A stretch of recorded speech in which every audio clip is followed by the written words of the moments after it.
Hey, it's Craig. I just wanted to let you know that you can listen to Canadian History X early and ad-free on Amazon Music, included with Prime. Greetings and welcome to another episode of Canadian History X. On June 29th at 2:30 p.m. Mountain Standard Time, I will be hosting a Zoom history conference on the Bar Colony Expedition. It's a really interesting story that would eventually lead to the founding of Lloydminster, and I think you'll really enjoy it. Registration is only $10, and you can register by contacting me at craig@canadaehx.com or by going to my website, canadaehx.com. You can also support the podcast by going to Patreon. Just go to patreon.com/CanadaEHX. The fur trade was a major industry in the 17th, 18th, and part of the 19th century in Canada. It would alter the economics of the continent and the Indigenous who lived there. For many, it allowed the chiefs to become major political figures in what would one day be Canada. One such individual is Chief Nikola. Now I apologize that I cannot pronounce his Indigenous name, but in English it translates as Walking Grizzly Bear. Born between 1780 and 1785, he was one of 4 children to Chief Rolls Over the Earth, the third chief in the lineage of Okanagan chiefs in that family. The first was born between 1675 and 1680. The second was born between 1705 to 1710. It's not known when the father of Nicola died, but it is believed to be in the first decade of the 1800s, due to an arrow fired by a chief at the historic fishing grounds between Fountain and Pavilion. During a feast with the chief and his people, Chief Rolls Over the Earth spoke of his journey to the west, where he met men with white skins and blue eyes, who had used sticks that made thunder, smoke, and fire, and could kill birds in flight. He spoke of an animal, the horse, which could run faster than the buffalo as well.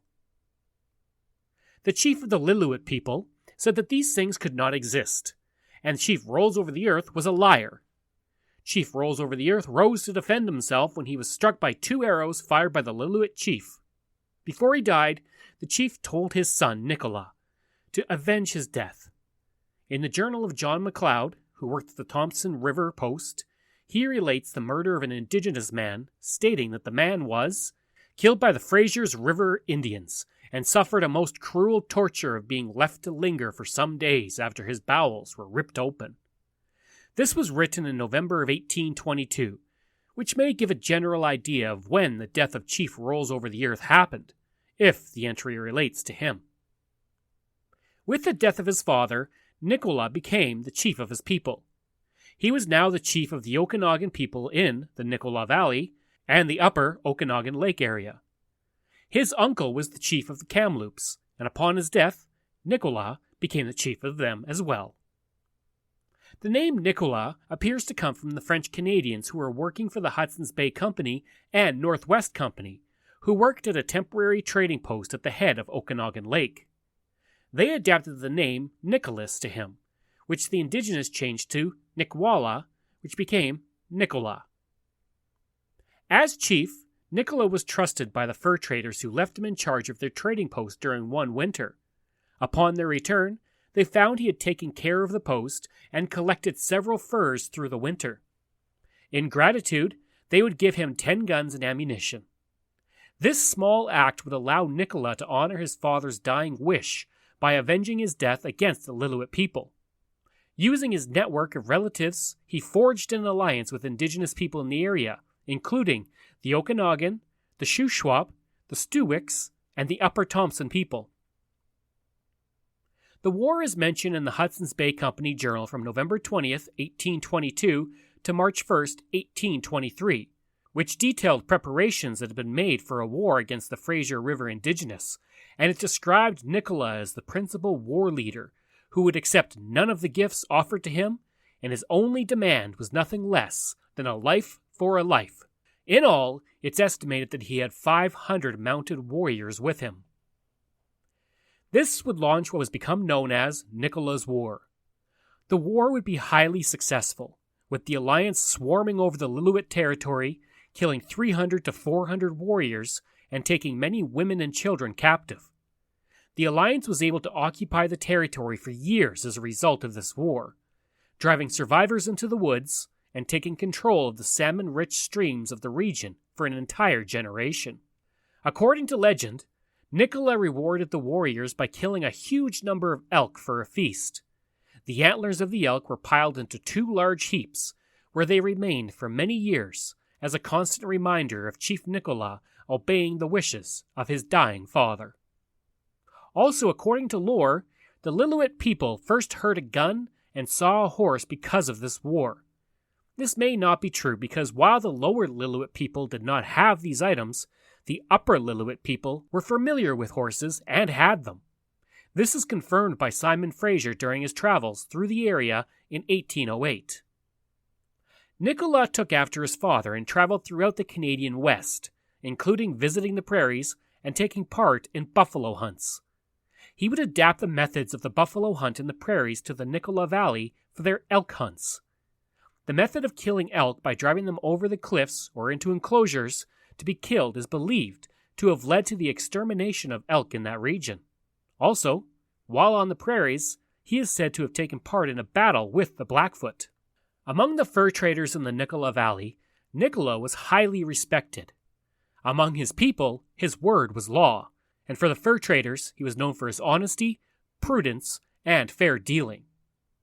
Despite his prowess as a warrior, he was also known for choosing peace whenever he could, and his reputation was high enough that Chief Factor Samuel Black gave Nikola a plow to grow potatoes and other vegetables in the 1830s.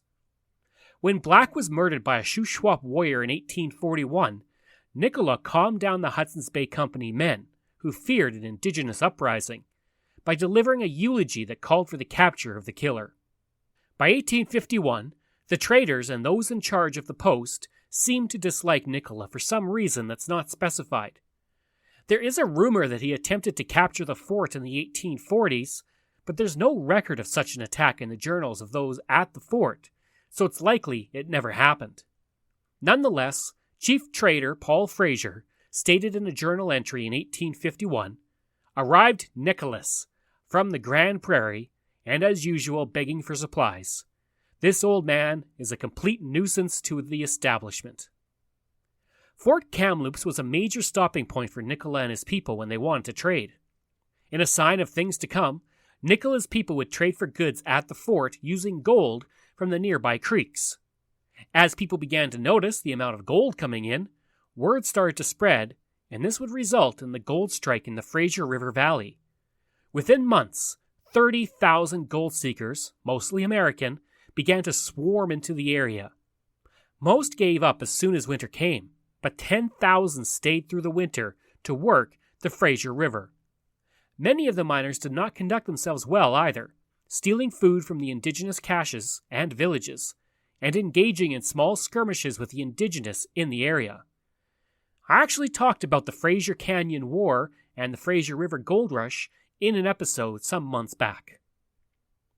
In 1858, Nikola would use his power to protect miners who were coming to the gold fields along the Okanagan Trail, which at the time seemed an odd thing to do considering the treatment of the miners towards the Indigenous of the area. In reality, it was a strategic move to prevent the spreading of the Yakima War across the border into the territory. He would also escort those miners who were causing trouble out of the territory.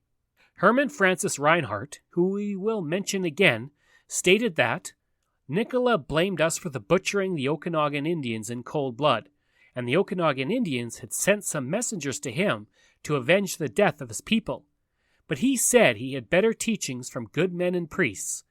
He had had great trouble to quiet and calm down his young warriors, and could have surprised our command and cut them off to a man, utterly annihilating the whole of us, and taking all of our animals and our plunder. According to historians, he had been asked to join the Fraser Canyon War, but chose not to at the moment. But he was ready to go to war if the events of the Fraser Canyon War did not end peacefully. It's estimated he had as many as 2,000 warriors at his disposal. The last known description of Nikola comes from that miner, Reinhardt, in 1858, who described Nikola as an old man about 65 or 70 years old who wore a stovepipe hat and citizen's clothes and had lots of medal of good character and official vouchers of good conduct for many years. The death of Nikola was reported by the Hudson's Bay Company in 1859, and his body was laid to rest at the Kamloops Post and then carried to the head of the Okanagan Lake for burial. Today, he is seen as the most important and influential chief in the interior of British Columbia from when the time the fur trade opened up to the Caribou Gold Rush. Due to his ability to mediate an end to the violence of the Okanagan Trail, he helped to ensure the history of British Columbia and its relationship with the Indigenous was less war-torn than in other areas of the continent. And in turn, he likely prevented American expansion into the area as Nikola felt himself allied with Queen Victoria, not the Americans. Today, Nikola Lake and Nikola River are named for him. I hope you enjoyed that quick look at Chief Nikola, and if you did, please give a rating and review. You can reach me with any questions you have at craig@canadax.com, and you can find hundreds of articles on Canada's history on my website at canadax.com. Again, you can support the podcast by going to Patreon. Just go to patreon.com/CanadaEHX. Information comes from the Royal BC Museum, biography.ca, the Merritt Herald, Wikipedia, and the Indian Legends of Canada. Thanks, and we'll see you again next time.